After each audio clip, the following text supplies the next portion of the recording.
mayambu ahanba makthada kanglei lepung original gi maikadagi bisok khoirakpamna taram nokchari channel asina ngasisu tabada ki tujungba phawraba subscribers ngna thabira powari ama mayamda kudol tamjage haiduna poduna laksari wari asi lithok charapa matamda soikiba langkiba kaya yarabosu mayamna nungsibiduna ngakpiu haiduna hajari aduga amana channel asibu mapung phanba matamda sarugya biboina adomna like amadi subscribe share to biro mahaduna jari subscribe to matamda bell icon du on to biro mathangi wari thaglapa matamda adomgi phone da phangna bagi damakta adu dewari sia hongna ba tawsaraki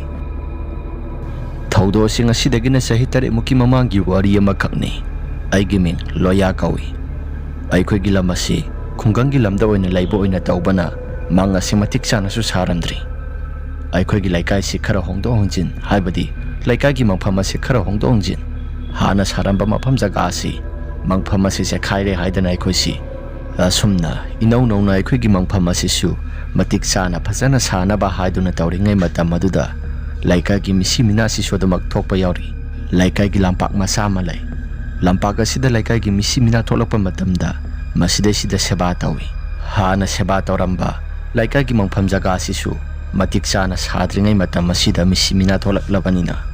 laikai gi mangpham masi masida seba tawba yadabanina aikhoisu laikai gi lampak masi asida seba asi tawbani asumna nongmo numit ama isi college salak laba matungda laikai gi manaba singa walking khara salusi aidana dumak chatli imanabana haiba matamda chaminariba imanaba sisu suresh kawi imanaba sureshna tawbi handakti kai kaino khara thongdok khara thokpa mali kari thongdok na haisi tawbi khangde da loya handa maragasi aikhoi gi mangpham sari bane haidana tawri basisu khara thuna saba losindi aduna kai kaino khangdi tabada yamna tu sunglaba laikai gi mangpham ya sida numit taramda gi matamda kai kaino khara taba phangi haidana mina su khara nimbung ngai mina nimbung ngai na ribodo mado oi thoklamba su yai aigi wakhalda di mado kaya thoina mata thajaba oidida aitaw thajaba thajadaba haibasidi itaw gi wakhalonda laire ado mina khara haina baibasi adam sumdi sumlabani ko asum tawdana wari watai sanaduna lakle imanaba suresi bani namit kharani lairaba matungda laikai da khara ngangnaramba mayam singado kari gumba amata swaina khidre adubu no monumit ama isi walking sapa matamda nongalam dai khudingi he walking chatli numit ado nong supak na ngande aina sumyengapa matamda numit ado madi nong asi khara tapthana nganbagum tawi nahan makhadi nong asi khara ngana dum nganbani adu bukari nong asidi nong asi pungan nganbagum tawdida matam ase khara tapna satpagum tawida asumna khanduna leiringai matam aduda aigi wakhalda sumna mokhalai phare nong asi ngangera ngaloira aisu walking ase du maksetlagi phare asi hairaga isu kumuk ado upsili aigi phone kai kra loina puraklaba matungda walking chamber tholakli numit ado nong ngan thokpa yaraba pung taraklabani adubu nong ase pakna ngandi nong budi ngam phung tawrakli aina walking khara selaklaba matam aduda laikai gi mangpham hauji khara seba tawnari bajaga asi masigi mafam jaga se hek yoksilapa matamda kadomdagi no khangdi nga yaibagi ngamulairogi manama mai gi natola sina namba horkli manam madu hek phaurak pagai gi natola si isana kai gumba khara dikhalakli kadom thangba saruk-dagi manam ama yamna kana pairakli basi kadom dagi no manam madoina sumasum namba horakpada tayar sakpagi manam ama su namba horakli matawadu dagi sasi su kari gumba khara singnarakli sigi manam asidi mi mai thabagi manam mankrada mani mi mai thabagi manamni asumna wakal khanduna lairingai matam maduda mangpham thangba maike somda kanagumba miyoi khara laibagum naigi sada phaurakli matam maduda isu karino haidana haipet munna ingloi adubu kanagumba matadi lairamdi mai si hek laithokhiba matam maduda mi mari manga tawraga murum solaga wari watai sanabagum na makhol khara sutai adubu yengsiluraga na kanagumba mata laitaba asigumba thokdok singa se tattana thokpa horakli matawadudai gi wakhalda sumna khalli ai mafam jaga se khara thuna thadoktuna dumak chatlagi mafam jaga sida kuina panthaduna laira roiki mafam jaga simina su ꯃꯤꯅꯁꯨ ꯀꯩꯅꯣ ꯈꯔꯁꯨ ꯍꯥꯏꯅꯩ ꯃꯗꯨꯒꯤꯁꯨ ꯃꯊꯛꯇ ꯂꯩꯀꯥꯏꯁꯤꯒꯤ ꯑꯣꯏꯅ ꯍꯧꯖꯤꯛꯀꯤ ꯑꯣꯏꯅ ꯁꯦꯕꯥ ꯇꯧꯅꯔꯤꯕ ꯄꯣꯠꯂꯣꯏꯅꯐꯝ ꯑꯣꯏꯔꯤꯕ ꯖꯒꯥꯅꯤ ꯑꯩ ꯆꯠꯍꯧꯔꯒꯦ ꯑꯁꯨꯝ ꯇꯧꯗꯅ ꯑꯩꯁꯤ ꯋꯥꯀꯤꯡ ꯑꯗꯨ ꯑꯗꯨꯝ ꯆꯦꯜꯂꯛꯂꯦ ꯉꯥꯏꯍꯥꯛꯇꯪ ꯂꯩꯔꯕ ꯃꯇꯨꯡꯗ ꯋꯥꯀꯤꯡ ꯆꯠꯄ ꯃꯤꯑꯣꯏꯁꯤꯡ ꯑꯁꯤꯁꯨ ꯃꯊꯪ ꯂꯥꯛꯅꯔꯦ ꯅꯣꯡ ꯑꯁꯤꯁꯨ ꯄꯨꯡꯉꯥꯟ ꯉꯥꯜꯂꯤ ꯋꯥꯀꯤꯡ ꯆꯠꯄ ꯃꯤꯑꯣꯏꯁꯤꯡ ꯑꯁꯤꯅ ꯍꯥꯏꯅꯩ ꯉꯁꯤꯒꯤ ꯅꯨꯃꯤꯠꯁꯤꯃꯗꯤ ꯅꯣꯡ ꯑꯁꯤ ꯉꯥꯟꯕ ꯌꯥꯝꯅ ꯊꯦꯡꯂꯦ ꯍꯥꯏꯗꯅ ꯃꯈꯣꯏ ꯃꯁꯦꯜ ꯋꯥꯔꯤ ꯋꯥꯇꯥꯏ ꯁꯥꯟꯅꯗꯨꯅ ꯂꯩ ꯑꯁꯨꯝꯅ ꯉꯥꯏꯍꯥꯛꯇꯪ ꯂꯩꯔꯕ ꯃꯇꯨꯡꯗ ꯑꯩꯁꯨ ꯁꯥꯖꯦꯜ ꯈꯔ ꯇꯧꯔꯦ ꯑꯗꯨꯒ ꯌꯨꯝꯗ ꯍꯟꯅꯕ ꯑꯩꯁꯦ ꯂꯥꯛꯂꯦ ꯌꯨꯝꯗ ꯍꯜꯂꯛꯂꯕ ꯃꯇꯝ ꯑꯗꯨꯗ ꯉꯁꯥꯏ ꯑꯩꯅ ꯎꯈꯤꯕ ꯃꯌꯥꯝꯁꯤꯡ ꯑꯗꯨ ꯏꯃꯥꯗ ꯂꯣꯏꯅ ꯇꯝꯂꯦ ꯃꯗꯨꯗ ꯏꯃꯥꯅ ꯑꯁꯨꯝꯅ ꯍꯥꯏꯔꯛꯈꯤ ꯍꯟꯗꯛ ꯃꯔꯛ ꯑꯁꯤ ꯀꯩꯅꯣ ꯈꯔꯁꯨ ꯍꯥꯏꯅꯕꯅꯤ ꯑꯗꯣ ꯋꯥꯀꯤꯡ ꯆꯠꯂꯤꯕꯅꯤ ꯍꯥꯏꯗꯅ ꯅꯪꯁꯨ ꯅꯊꯟꯇ ꯑꯗꯨꯝ ꯆꯠꯂꯤꯕꯗꯣ ꯃꯇꯝ ꯈꯔ ꯈꯖꯤꯛꯇꯪꯗꯤ ꯑꯗꯨꯃꯛ ꯇꯣꯛꯈꯣ ꯂꯩꯀꯥꯏꯒꯤ ꯃꯐꯝ ꯑꯁꯤ ꯃꯇꯤꯛ ꯆꯥꯅ ꯁꯥꯔꯕ ꯀꯥꯟꯗ ꯋꯥꯀꯤꯡ ꯑꯗꯨ ꯆꯦꯜꯂꯨ ꯑꯁ ꯏꯃꯥ ꯋꯥꯀꯤꯡ ꯑꯁꯤ ꯆꯦꯟꯗ꯭ꯔꯒꯗꯤ ꯏꯁꯥꯁꯤ ꯑꯗꯨꯝ ꯂꯨꯝꯕ ꯍꯦꯜꯂꯤ ꯑꯗꯨꯅ ꯋꯥꯀꯤꯡ ꯑꯁꯤ ꯈꯔ ꯆꯦꯜꯂꯒ ꯍꯨꯃꯥꯡ ꯑꯁꯤ ꯂꯧꯊꯣꯛꯂꯒ ꯏꯁꯥꯁꯤ ꯌꯥꯡꯅ ꯑꯦꯛꯇꯤꯚ ꯑꯣꯏꯅ ꯂꯩꯕꯅ ꯐꯠꯇ꯭ꯔꯥ ꯐꯕꯨꯗꯤ ꯐꯩꯌꯦ ꯑꯗꯨꯗ ꯂꯩꯀꯥꯏꯅ ꯉꯥꯡꯅꯔꯤꯕ ꯃꯌꯥꯝꯁꯤꯡ ꯑꯁꯤ ꯃꯁꯤ ꯑꯁꯦꯡꯕ ꯑꯁꯨꯝꯕꯁꯨ ꯑꯗꯨꯃꯛ ꯌꯥꯎꯕꯖꯥꯠꯅꯤ ꯑꯗꯨꯅ ꯋꯥꯀꯤꯡ ꯆꯠꯄꯗꯣ ꯃꯇꯝ ꯈꯔ ꯈꯖꯤꯛꯇꯪꯗꯤ ꯅꯪꯁꯨ ꯂꯦꯞꯈꯣ ꯍꯥꯏꯕ ꯑꯁ ꯌꯥꯔꯤꯁꯤ ꯀꯩꯁꯨ ꯊꯣꯏꯗꯣꯛꯄ ꯑꯃꯠꯇ ꯇꯧꯔꯣꯏ ꯑꯁꯨꯝꯅ ꯏꯃꯥꯒ ꯋꯥꯔꯤ ꯋꯥꯇꯥꯏ ꯁꯥꯟꯅꯔꯕ ꯃꯇꯨꯡꯗ ꯑꯩꯁꯤ ꯋꯥꯀꯤꯡꯗꯤ ꯑꯗꯨꯃꯛ ꯆꯠꯂꯝꯃꯤ ꯆꯠꯄꯗꯤ ꯂꯦꯞꯇꯦ ꯅꯣꯡꯃ ꯅꯨꯃꯤꯠ ꯑꯃꯁꯨ ꯅꯣꯡꯊꯤ ꯅꯣꯡꯃꯪꯕ ꯅꯨꯃꯤꯠꯅꯤ ꯅꯨꯃꯤꯠ ꯑꯗꯨ ꯑꯩꯁꯨ ꯋꯥꯀꯤꯡ ꯆꯠꯂꯨꯔꯕ ꯃꯇꯨꯡ ꯌꯨꯝꯗ ꯍꯜꯂꯛꯄꯅꯤ ꯅꯣꯡꯅꯒ ꯈꯔ ꯃꯪꯕꯅꯤ ꯑꯩꯒꯤ ꯏꯁꯥꯁꯤ ꯀꯔꯤꯒꯨꯝꯕ ꯈꯔꯗꯤ ꯑꯗꯨꯃꯛ ꯐꯥꯎꯏ ꯅꯨꯃꯤꯠꯇꯨꯃꯗꯤ ꯅꯣꯡ ꯑꯁꯤꯁꯨ ꯈꯔ ꯑꯗꯨꯝ ꯇꯥꯏ ꯑꯗꯨꯕꯨ ꯃꯪꯐꯝ ꯊꯪꯕ ꯃꯥꯏꯀꯩ ꯁꯣꯝ ꯍꯧꯖꯤꯛ ꯁꯦꯕꯥ ꯇꯧꯅꯔꯤꯕ ꯖꯒꯥꯗꯣ ꯃꯗꯨꯒꯤ ꯃꯐꯝ ꯖꯒꯥꯗꯨꯗꯗꯤ ꯑꯩꯁꯤ ꯍꯟꯅ ꯐꯥꯎꯕ ꯌꯦꯡꯕ ꯇꯧꯔꯨꯗ꯭ꯔꯤ ꯂꯩꯀꯥꯏꯒꯤ ꯃꯤꯑꯣꯏꯁꯤꯡꯅ ꯍꯥꯏꯅꯕ ꯃꯇꯝꯗ ꯅꯣꯡꯊꯤ ꯅꯣꯡꯃꯪꯕ ꯃꯇꯝꯗ ꯃꯁꯤꯒꯤ ꯃꯐꯝ ꯖꯒꯥꯁꯤ ꯂꯥꯟꯊꯣꯛꯇꯨꯅ ꯆꯠꯄ ꯀꯅꯥꯒꯨꯝꯕ ꯑꯃꯠꯇ ꯉꯝꯅꯗꯦ ꯍꯥꯏ ꯊꯥꯏꯅꯉꯩꯒꯤ ꯃꯇꯝꯗꯁꯨ ꯑꯗꯨꯅ ꯍꯧꯖꯤꯛꯇꯤ ꯃꯐꯝ ꯖꯒꯥ ꯑꯁꯤ ꯃꯤ ꯁꯦꯕꯥ ꯇꯧꯕꯒꯤ ꯃꯐꯝ ꯖꯒꯥ ꯑꯃꯁꯨ ꯑꯣꯏꯁꯤꯜꯂꯕꯅꯤꯅ ꯀꯅꯥꯒꯨꯝꯕ ꯑꯃꯠꯇꯁꯨ ꯅꯣꯡ ꯇꯥꯕ ꯃꯇꯝꯗ ꯀꯅꯥꯒꯨꯝꯕ ꯑꯃꯠꯇ ꯆꯠꯅꯔꯝꯗꯦ ꯅꯨꯃꯤꯠ ꯑꯗꯨ ꯑꯩꯁꯨ ꯅꯣꯡ ꯑꯁꯤ ꯇꯥꯔꯛꯂꯦ ꯍꯥꯏꯗꯅ ꯋꯥꯀꯤꯡ ꯆꯦꯜꯂꯤꯕ ꯃꯐꯝ ꯖꯒꯥꯗꯣ ꯃꯗꯨ ꯐꯥꯎꯕ ꯌꯧꯔꯨꯔꯕ ꯃꯇꯨꯡꯗ ꯑꯩꯁꯤ ꯍꯜꯂꯛꯄꯅꯤ ꯑꯩꯅ ꯍꯜꯂꯛꯄ ꯃꯇꯝꯗ ꯅꯣꯡ ꯑꯁꯤ ꯉꯥꯟꯕꯨꯗꯤ ꯉꯥꯜꯂꯤ ꯑꯗꯨꯕꯨ ꯅꯣꯡ ꯑꯁꯤ ꯉꯥꯟꯖꯔꯕꯁꯨ ꯃꯌꯦꯛ ꯁꯦꯡꯅ ꯉꯥꯟꯕ ꯍꯥꯏꯕꯗꯨꯃꯗꯤ ꯑꯣꯏꯗ꯭ꯔꯤ ꯅꯣꯡ ꯑꯁꯤ ꯃꯪꯗꯨꯅ ꯃꯀꯨꯞ ꯇꯥꯔꯛꯄ ꯃꯔꯝꯅ ꯈꯔꯁꯨ ꯃꯝꯃꯤ ꯂꯩꯀꯥꯏꯒꯤ ꯁꯦꯕꯥ ꯇꯧꯅꯔꯤꯕ ꯃꯐꯝ ꯖꯒꯥ ꯂꯝꯄꯥꯛ ꯃꯁꯤ ꯊꯪꯕ ꯁꯔꯨꯛ ꯑꯗꯣꯝꯗ ꯑꯩꯁꯤ ꯍꯥꯏꯐꯦꯠ ꯌꯦꯡꯁꯤꯜꯂꯨꯕ ꯃꯇꯝ ꯑꯗꯨꯗ ꯋꯥꯄꯜ ꯍꯧꯏ ꯃꯗꯨꯒꯤ ꯋꯥꯄꯜ ꯃꯔꯛ ꯑꯗꯨꯗ ꯑꯩꯁꯤ ꯀꯔꯤꯅꯣ ꯍꯥꯏꯗꯅ ꯍꯥꯏꯐꯦꯠ ꯌꯦꯡꯁꯤꯜꯂꯨꯕ ꯃꯇꯝ ꯑꯗꯨꯗ ꯋꯥꯄꯜ ꯃꯈꯣꯡ ꯑꯗꯨꯗ ꯃꯨꯁꯤꯟ ꯃꯨꯅ ꯃꯤꯑꯣꯏ ꯈꯔ ꯋꯥꯔꯤ ꯋꯥꯇꯥꯏ ꯁꯥꯟꯅꯕꯒꯨꯝꯅ ꯃꯨꯔꯨꯝ ꯁꯣꯜꯂꯒ ꯃꯈꯣꯏ ꯈꯔ ꯐꯝꯂꯒ ꯂꯩꯔꯝꯃꯤ ꯃꯇꯧ ꯑꯗꯨꯗ ꯑꯩꯁꯨ ꯑꯁꯨꯝꯅ ꯈꯜꯂꯝꯃꯤ ꯂꯩꯀꯥꯏꯒꯤ ꯑꯍꯜ ꯂꯃꯟꯁꯤꯡ ꯑꯁꯤ ꯂꯝꯄꯥꯛ ꯃꯁꯤꯁꯤꯗ ꯁꯦꯕꯥ ꯇꯧꯔꯤꯕ ꯃꯐꯝ ꯖꯒꯥ ꯑꯁꯤꯃꯛꯇꯗ ꯃꯈꯣꯏ ꯃꯁꯦꯜ ꯑꯌꯨꯛ ꯉꯟꯇꯥꯅ ꯍꯧꯒꯠꯂꯒ ꯃꯐꯝ ꯖꯒꯥ ꯑꯁꯤꯗ ꯋꯥꯔꯤ ꯋꯥꯇꯥꯏ ꯁꯥꯟꯅꯗ꯭ꯔꯒꯗꯤ ꯋꯥꯔꯤ ꯁꯥꯟꯅꯐꯝ ꯏꯂꯩ ꯂꯩꯇ꯭ꯔꯕ꯭ꯔꯥ ꯑꯁ ꯂꯩꯀꯥꯏꯒꯤ ꯑꯍꯜ ꯂꯃꯟꯁꯤꯡ ꯑꯁꯤꯁꯨ ꯖꯥꯠꯅꯤꯀꯣ ꯑꯁꯤ ꯍꯥꯏꯔꯒ ꯑꯩꯁꯤ ꯋꯥꯈꯜꯗ ꯑꯗꯨꯃꯛ ꯈꯟꯗꯨꯅ ꯂꯥꯛꯏ ꯇꯧꯕꯇꯕꯨ ꯑꯩꯒꯤ ꯇꯨꯡ ꯊꯪꯕ ꯁꯔꯨꯛꯇꯁꯨ ꯏꯃꯥꯟꯅꯕ ꯑꯃ ꯋꯥꯀꯤꯡ ꯆꯦꯜꯂꯛꯏ ꯏꯃꯥꯟꯅꯕꯁꯤ ꯅꯍꯥꯟꯈꯩꯗꯤ ꯋꯥꯀꯤꯡ ꯆꯦꯟꯗꯕꯅꯤ ꯑꯗꯨꯕꯨ ꯉꯁꯤꯒꯤ ꯅꯨꯃꯤꯠꯁꯤꯃꯗꯤ ꯋꯥꯀꯤꯡ ꯆꯦꯜꯂꯒ ꯂꯩꯔꯝꯃꯤ ꯑꯩ ꯎꯕ ꯃꯇꯝꯗ ꯏꯃꯥꯟꯅꯕꯁꯤꯅ ꯂꯣꯌꯥ ꯅꯪꯗꯤ ꯋꯥꯀꯤꯡ ꯆꯦꯜꯂꯛꯏꯕ꯭ꯔꯣ ꯑꯩꯁꯨ ꯀꯅꯥꯅꯣ ꯍꯥꯏꯗꯅ ꯃꯥꯏ ꯂꯩꯊꯣꯛꯏ ꯚꯥꯏ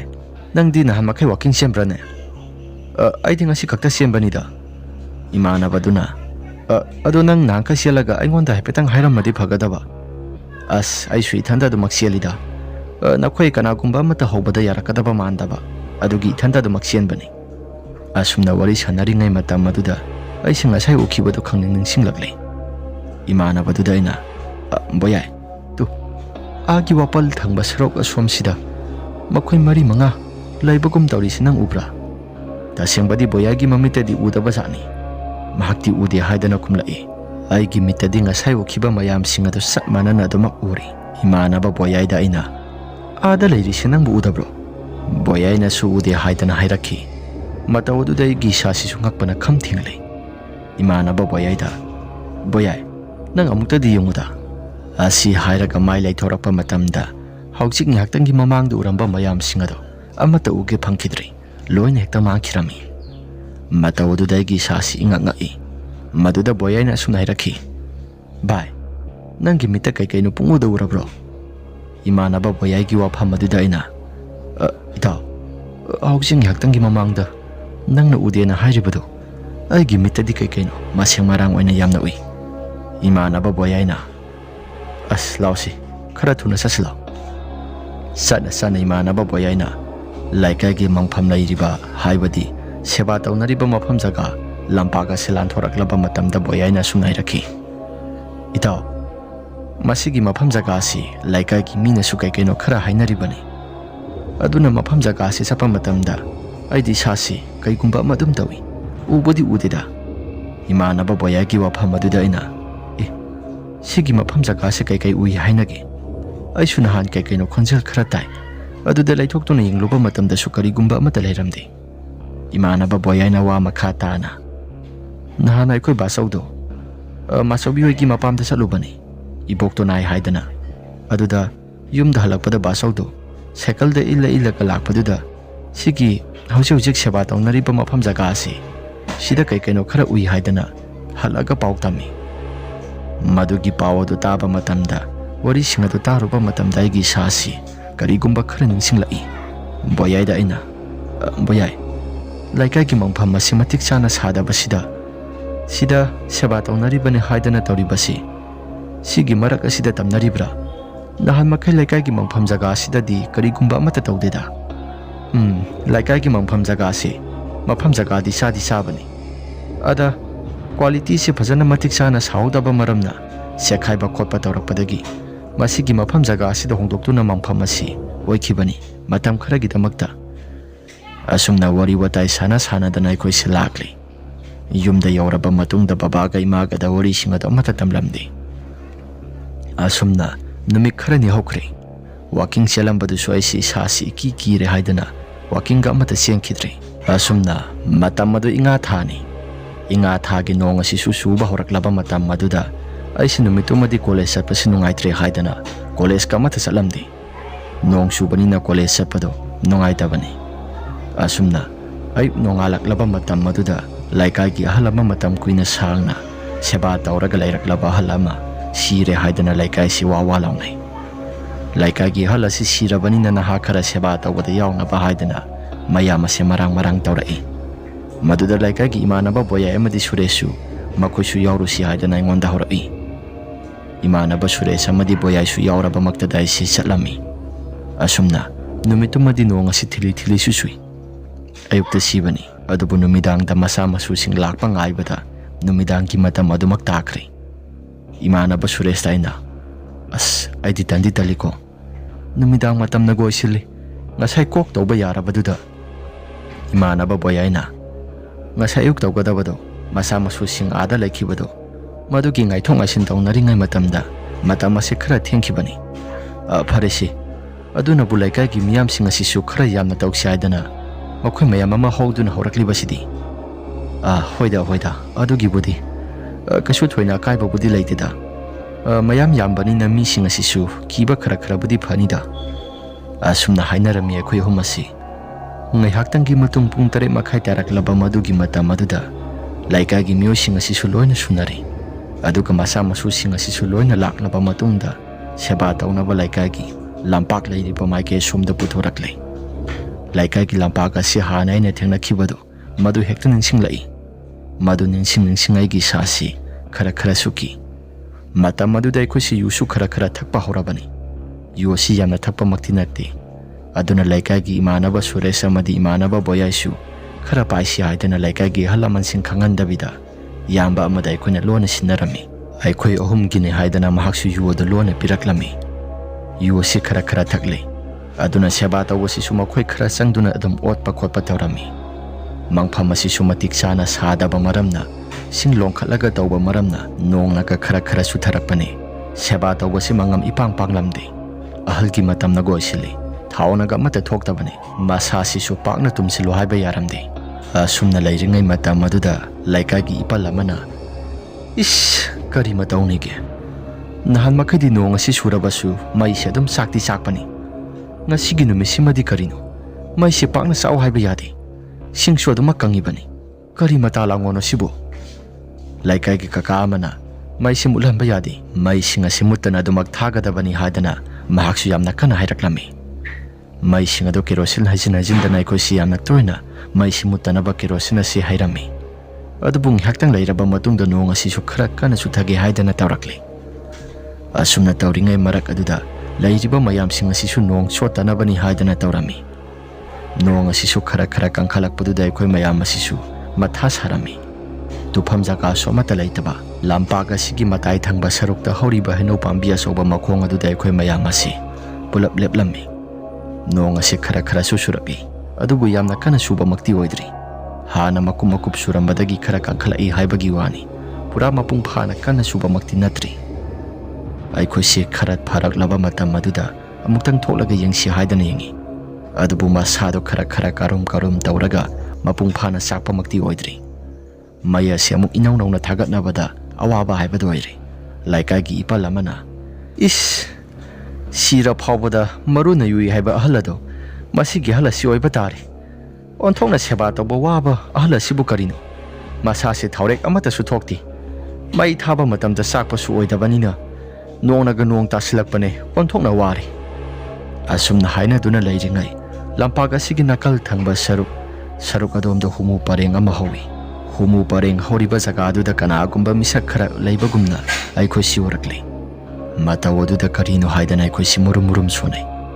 ꯍꯨꯃꯨ ꯄꯔꯦꯡ ꯍꯧꯔꯤꯕ ꯖꯒꯥꯗꯨꯗ ꯃꯈꯣꯏ ꯃꯁꯦꯜ ꯅꯨꯄꯥ ꯈꯔ ꯃꯨꯔꯨꯝ ꯁꯣꯜꯂꯒ ꯀꯔꯤꯅꯣ ꯊꯕꯛ ꯈꯔ ꯇꯧꯕꯒꯨꯝ ꯖꯥꯠ ꯑꯩꯈꯣꯏꯅ ꯎꯕ ꯍꯧꯔꯛꯂꯤ꯫ ꯃꯇꯧ ꯑꯗꯨꯗ ꯏꯃꯥꯟꯅꯕ ꯕꯣꯌꯥꯏꯅ "ꯂꯣꯌꯥ, ꯑꯥꯗ ꯎꯔꯤꯁꯤ ꯀꯔꯤꯅꯣ? ꯅꯪꯕꯨ ꯎꯕ꯭ꯔꯣ?" ꯏꯃꯥꯟꯅꯕ ꯕꯣꯌꯥꯏꯅ ꯍꯪꯂꯛꯂꯤꯕ ꯋꯥꯍꯪ ꯑꯗꯣ ꯃꯗꯨꯗ ꯑꯩꯁꯨ ꯌꯦꯡꯉꯝꯃꯤ꯫ "ꯀꯗꯥꯏꯗꯅꯣ? ꯇꯨ,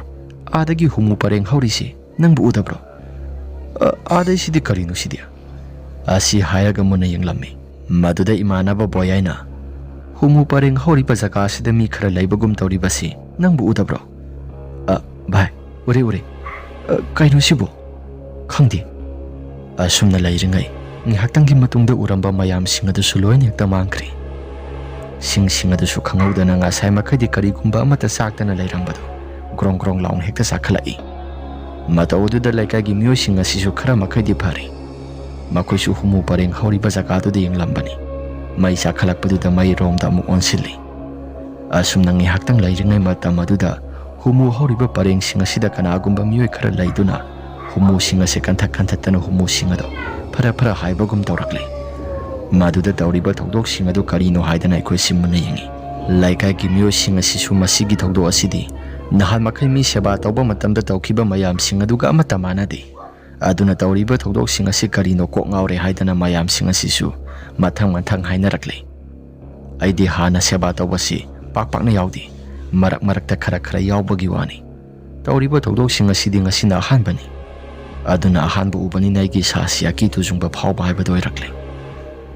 ꯅꯍꯥꯟ ꯃꯈꯩ ꯑꯩꯅ ꯁꯦꯕꯥ ꯇꯧꯕ ꯌꯥꯎꯔꯨꯕꯁꯤꯡ ꯑꯗꯨꯗꯤ ꯉꯁꯤꯒꯤ ꯑꯁꯤꯒꯨꯝꯅ ꯑꯃꯠꯇ ꯍꯦꯛ ꯇꯧꯔꯛꯇ꯭ꯔꯤ꯫ ꯉꯁꯤꯒꯤ ꯊꯧꯗꯣꯛꯁꯤꯡ ꯑꯁꯤ ꯀꯔꯤꯅꯣ? ꯃꯁꯤꯗꯩꯁꯤꯗ ꯃꯪꯐꯝ ꯁꯥꯔꯤꯕꯅꯤ ꯍꯥꯏꯗꯅ ꯑꯩꯈꯣꯏꯅ ꯁꯦꯕꯥ ꯇꯧꯅꯔꯤꯕꯁꯤ ꯃꯁꯤ ꯃꯇꯤꯛ ꯆꯥꯕ ꯃꯐꯝ ꯑꯣꯏꯗꯕꯖꯥꯠꯅꯤ꯫ ꯑꯁ, ꯀꯃꯥꯏꯅ ꯇꯧꯅꯤ ꯁꯤꯗꯤ? ꯏꯃꯥꯟꯅꯕ ꯁꯨꯔꯦꯁ ꯑꯃꯗꯤ ꯕꯣꯌꯥꯏ ꯑꯩꯈꯣꯏ ꯑꯍꯨꯝ ꯆꯪꯂꯁꯤ ꯍꯥꯏꯔꯕꯁꯨ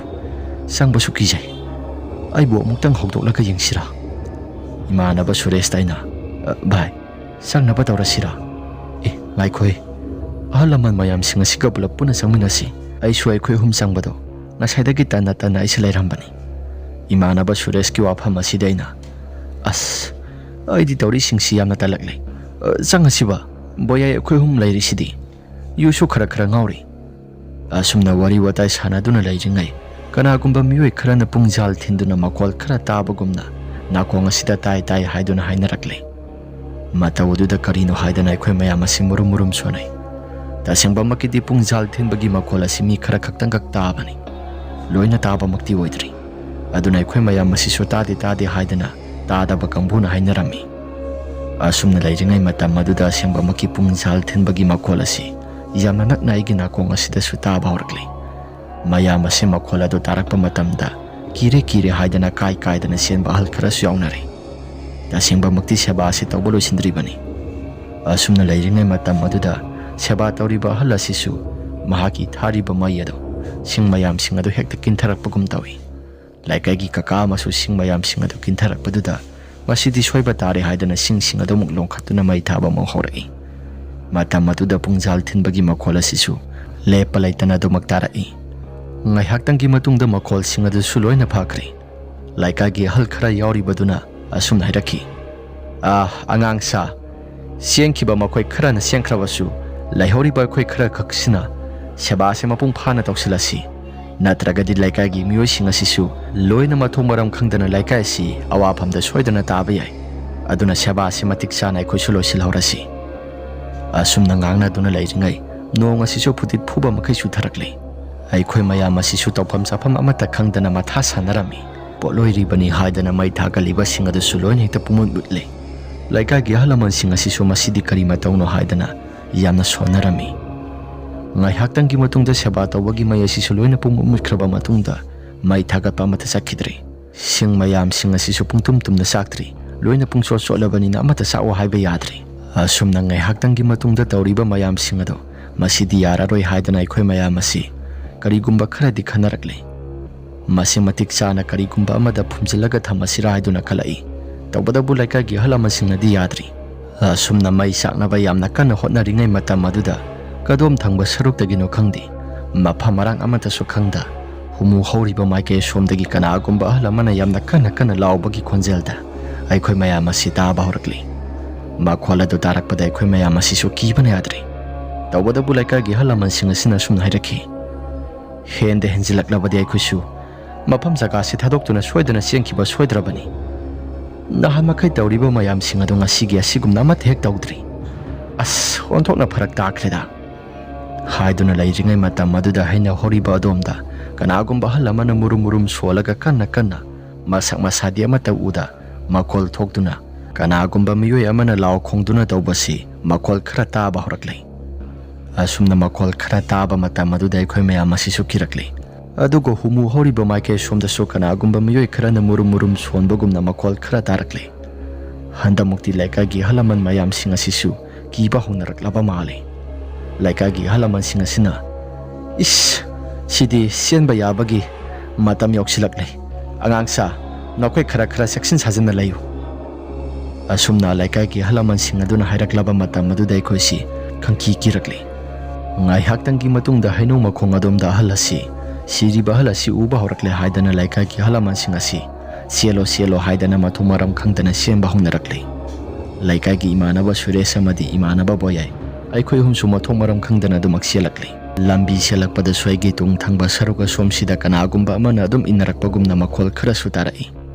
matawududai gi sasi su kibana yaraktrabani konthong sai asi satlaba matungda ise parap sangsilakle aduga thonggal thangba maike somda yengluba matamda musin muraba nupa amagi sabanda saptingna lepaga lairambado aisu haipet urai thonggal tamna sanglaklavani na karigumba amatadi tawba ngamdre imada ina lakau kawi imadu su thorakle imana sumna hairaki hai seba tawribani haidana hauji pung kya tare pung ama tarakadorabani asok kuiba matam se karino ima adugi warido kon ai lirage aigi sasi kibana yadre maido asing batam ta puthoro ima su puthorakle aduga sumangda lairiba ising sintex ado madudagi bartin nama kallaba matungda isi jwa launa sai thare ai si mungda parap sanglai ngasai thoki bawari singado imada loina tamle maduda imana sumna hairaki adudi asi baksang adudi adum thanamlaba ima thanamle laikai gi halaman singna selo hairakpadu daisu mafa marang khangdana do makselai khangdre isase kibana yadre asumna numitumadi ai gi sase pangki de kirami imana su kidana ba haidana isi khujulai kham tharaga mai oktoklami nongalak matungda laikai gi halaman singna kai keno khara wari sanarami ngarang laitaba halado makhoi mayam sangduna hingi matam aduda kiraba sukina laikai gi maibado mukokthokduna mangthong thingbaga aduga masado tumdri pauk chaali hai madugi matungda karigumba amata su tawrakhidre hai tawbadabu makhoina seba tawringai matam adudi asuki matik yamna humu horiba maike somda yamna langi hai seba tawbadu pungloi loisilaba matung mangthong adu thinglaba matungda karigumba amata di tawrakhidre hai maduda imana sumna hairaki ngarang makhoina mangthong thingduna tawrubaduna nasi karigumba amata tawdribani seba tawbadu loisilamdradi laikai si wathok asoba madi soidana thoklagadabani phare laikai gi halaman singna seba tawba mapung phana loisilhobado madumuk phaba ani sudrabani asumna isi imaga wari watai khara sanaraba matungda numitumadi aduma khawkhre ꯃꯁꯤꯒꯤ ꯃꯇꯨꯡꯗ ꯂꯩꯀꯥꯏꯒꯤ ꯃꯤꯑꯣꯏꯁꯤꯡ ꯑꯁꯤ ꯐꯅ ꯀꯨꯏꯅ ꯂꯣꯏꯅ ꯀꯤꯅꯕ ꯍꯥꯏꯕꯗꯨ ꯑꯣꯏꯔꯝꯃꯤ꯫ ꯑꯁꯨꯝꯅ ꯁꯨꯝ ꯇꯧꯕꯗꯤ ꯌꯥꯗꯕꯅꯤꯅ ꯂꯩꯀꯥꯏꯒꯤ ꯑꯍꯜ ꯂꯃꯟꯁꯤꯡꯅ ꯈꯔ ꯊꯨꯅ ꯇꯛꯁꯤꯜꯂꯕ ꯃꯇꯨꯡꯗ ꯊꯤꯀꯥ ꯂꯧꯔꯤꯕ ꯃꯤꯑꯣꯏ ꯑꯗꯨꯗ ꯃꯪꯐꯝ ꯑꯁꯤ ꯈꯔ ꯊꯨꯅ ꯁꯥꯕ ꯂꯣꯏꯁꯤꯜꯂꯨ, ꯈꯨꯗꯣꯡꯆꯥꯗꯕ ꯀꯌꯥ ꯃꯔꯨꯝ ꯑꯃ ꯃꯥꯌꯣꯛꯅꯔꯦ ꯍꯥꯏꯗꯅ ꯑꯩꯈꯣꯏ ꯃꯌꯥꯝ ꯆꯪꯗꯨꯅ ꯍꯥꯏꯔꯕ ꯃꯇꯝ ꯑꯗꯨꯗ ꯁꯥꯔꯛꯂꯤ꯫ ꯂꯩꯀꯥꯏꯒꯤ ꯃꯪꯐꯝ ꯑꯁꯤꯁꯨ ꯑꯊꯨꯕꯗ ꯁꯥꯕ ꯂꯣꯏꯁꯤꯜꯂꯤ꯫ ꯑꯁꯨꯝꯅ ꯍꯦꯛ ꯁꯥꯕ ꯂꯣꯏꯁꯤꯟꯈꯤꯕꯗꯨꯗ ꯀꯔꯤꯒꯨꯝꯕ ꯑꯃꯠꯇꯗꯤ ꯇꯧꯔꯛꯈꯤꯗ꯭ꯔꯦ꯫ ꯃꯇꯝ ꯑꯗꯨꯗ ꯑꯩꯈꯣꯏꯁꯨ ꯍꯥꯟꯅꯒꯤ ꯃꯇꯧꯒꯨꯝꯅ ꯏꯪꯅ ꯆꯤꯛꯅ ꯇꯝꯅꯕ ꯈꯣꯠꯅꯕ ꯑꯃꯠꯇ ꯍꯦꯛ ꯌꯥꯎꯗꯅ ꯁꯦꯕꯥ ꯑꯁꯤ ꯃꯄꯨꯡ ꯐꯥꯅ ꯐꯖꯅ ꯅꯨꯡꯉꯥꯏꯅ ꯇꯧꯕ ꯍꯥꯏꯕꯗꯨ ꯑꯣꯏꯔꯝꯃꯤ꯫ ꯃꯁꯤꯒꯤ ꯃꯇꯨꯡꯗ ꯀꯩꯁꯨ ꯊꯣꯏꯗꯣꯛꯄ ꯑꯃꯠꯇꯗꯤ ꯇꯧꯔꯛꯈꯤꯗ꯭ꯔꯦ꯫ ꯑꯗꯨꯕꯨ ꯂꯩꯀꯥꯏꯒꯤ ꯃꯪꯐꯝ ꯑꯁꯤ ꯃꯇꯤꯛ ꯆꯥꯅ ꯁꯥꯕ ꯂꯣꯏꯁꯤꯟꯗ꯭ꯔꯤꯉꯩ ꯃꯇꯝ ꯑꯗꯨꯗ ꯑꯩꯈꯣꯏꯅ ꯊꯦꯡꯅꯈꯤꯕ ꯑꯋꯥꯕ ꯃꯌꯥꯝꯁꯤꯡ ꯑꯗꯨ ꯉꯁꯤꯃꯛꯁꯨ ꯀꯥꯎꯕ ꯑꯃꯠꯇ ꯂꯩꯇ꯭ꯔꯤ꯫ ꯋꯥꯔꯤ ꯑꯁꯤ ꯃꯇꯥꯡ ꯑꯁꯤꯗ ꯂꯣꯏꯁꯤꯟꯖꯔꯤ꯫ ꯀꯔꯤꯒꯨꯝꯕ ꯋꯥꯔꯤ ꯑꯁꯤ ꯅꯨꯡꯉꯥꯏꯕꯤꯔꯕꯗꯤ ꯂꯥꯏꯛ ꯑꯃꯗꯤ ꯁꯕꯁꯀ꯭ꯔꯥꯏꯕ ꯁꯤꯌꯔ ꯇꯧꯕꯤꯔꯝꯃꯨ ꯍꯥꯏꯗꯨꯅ ꯍꯥꯏꯖꯔꯤ꯫ ꯑꯗꯨꯒ ꯃꯌꯥꯝ ꯑꯗꯣꯝꯒꯤ ꯏꯁꯥꯗ ꯑꯁꯦꯡꯕ ꯊꯣꯛꯄ ꯋꯥꯔꯤꯁꯤꯡ ꯂꯩꯕꯤꯔꯒꯗꯤ ꯑꯩꯈꯣꯏꯅ ꯄꯤꯊꯣꯛꯆꯔꯤꯕ ꯋꯥꯆꯦꯞ ꯅꯝꯕꯔ ꯑꯁꯤꯗ ꯊꯥꯕꯤꯔꯛꯅꯕ ꯅꯤꯡꯁꯤꯡꯖꯔꯤ꯫ ꯐꯔꯦ ꯃꯌꯥꯝ, ꯑꯗꯨꯗꯤ ꯉꯁꯤꯒꯤꯗꯤ ꯃꯇꯥꯡ ꯑꯁꯤꯗ ꯂꯣꯏꯁꯤꯟꯖꯔꯒꯦ꯫ ꯃꯊꯪꯒꯤ ꯋꯥꯔꯤꯗ ꯑꯃꯨꯛ ꯍꯟꯅ ꯊꯦꯡꯅꯔꯁꯤ꯫ ꯏꯃꯥ ꯂꯩꯕꯥꯛꯅ ꯌꯥꯏꯐꯔꯦ꯫